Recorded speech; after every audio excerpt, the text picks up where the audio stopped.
はい。以前のことで皆さんには心配をおかけしました。多少はマシになったんですけど、やっぱりまだちょっとダメですね。まあ当たり前ですけど、多分これからしばらくまだちょっと精神的に不安定なことが続くかもしれませんが、最近はですね、図書館からこんな本を借りてきました。暴力の解剖学ということで、これはですね、神経犯罪学って言って、人間の脳の機能の異常がどの程度犯罪につながるのかみたいな、統計とか個別のケースとかの事例とかを挙げてですね、紹介してる本なんですけど、結構衝撃的な内容ではあって、っていうのもですね、皆さん生まれつきの犯罪者っていると思いますかね？これ結構センシティブな問題で、優生学とかにもつながりうるので、批判されてはいるんですけど、実際それに切り込んでますよ。じゃあ母親がアルコール依存症、例えば妊娠中とかにお酒飲んだりとかすると、子供の脳の発達に影響して、例えばじゃあ海馬の細胞小さいとか、そういうので問題行動を起こすとか、それは一番わかりやすい事例だと思いますけど、他にもですね、後天的なものもあって、例えば右前頭葉を圧迫する形で腫瘍ができてしまった人が、児童ポルノ見るようになっちゃったりとか、自分の義理の娘に性的な嫌がらせとかをするようになったりとか、それで逮捕されたことがあって、その男性のケースですと、腫瘍を切除したら治ったそうなんですよ。で、私が危惧してるのが、もちろん、法律とか刑罰とかそういうのは大事だとは思うんですけど、こういう脳の機能に異常があったりとか、精神疾患だったりとか、そういう人に対して一般的な自己責任っていうのを当てはめてしまうと、自由意志ですね。それがそういう人にあるかどうかっていう話なんですよ。私も別にじゃあ、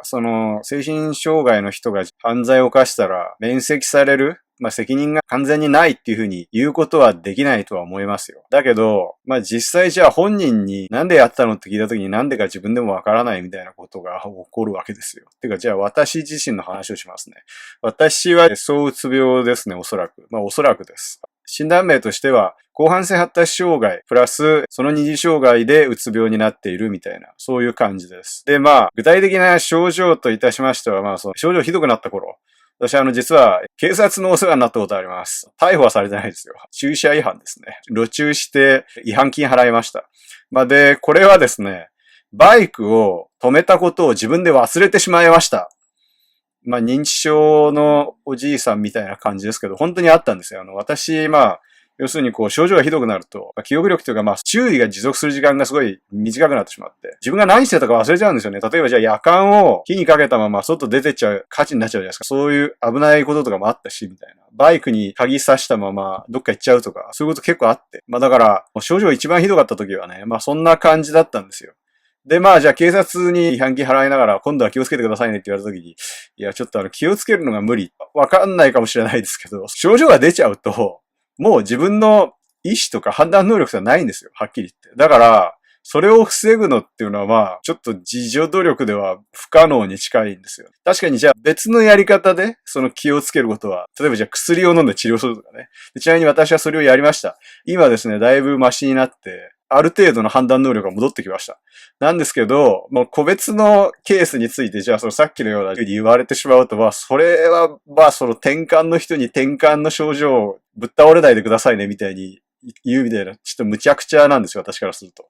別にだから自己責任とかそういうの否定はしないですよ。だからその一般的な人たちにとっては法律が大事とか、その規則を守るってことが大事っていうのは、それは否定しないです。だけど、その病気の症状でそうなってしまってる人に対して、同じように責任を問うのはあまり意味がないのではないかっていう話です。なんでかっていうと、じゃあ仮にですよ、私がもっと重大な犯罪を犯して捕まってしまいましたと。で、それでじゃあ被害者もいると。そういう時にその被害者のその気持ちを考えるなら、確かにじゃあ刑罰を与えることは大事ですよね。だけどそれが、じゃあもしそういう加害行為をしてしまった、精神疾患だったり脳に障害があったり、そういう人が何か犯罪行為をしてしまった時に、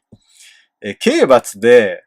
反省させることができないっていうことは結構問題だと思ってます。だから、いくらじゃあお前はこういうことをしたから、こういう風な刑罰が与えられるっていう風に言っても、本人が理解できてない、なんなら同じことを繰り返してしまうみたいな状態の場合、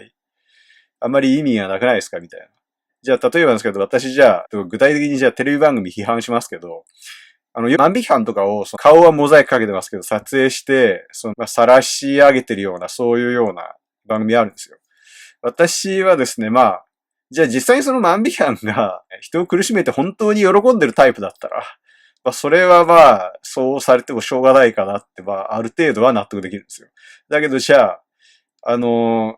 知症とかの老人ですね。まあ、認知症とか脳の働きが衰えて、自制心がなくなっちゃってるような状態なわけですよね。まあじゃあ、よくね、言いますけど、前頭葉に、その事故で杭が突き刺さってしまったフィニアス・ゲージ氏の例とか有名ですけど、彼はその事故が起きる前はその人格者として評判が良かったのに、前頭葉がダメになってしまったせいで、その後、人格的にはちょっとどうしようもない人間になってしまったって話は有名ですけど、そんなような状態の人がいたとして、その人に反省を促すことは多分できないです。反省するってこと自体ができないってことですね。なので、完全に免責されるっていうのはそれはダメだと思うんですよね。まあ、やっぱり、じゃあその犯罪をした人にある程度その自分がしたことの重大さについて自覚させる必要はあるとは思います。ですけど、普通の人と同じように罰してしまうっていうのはあんまり意味がないんじゃないかなっていうふうに思いますね。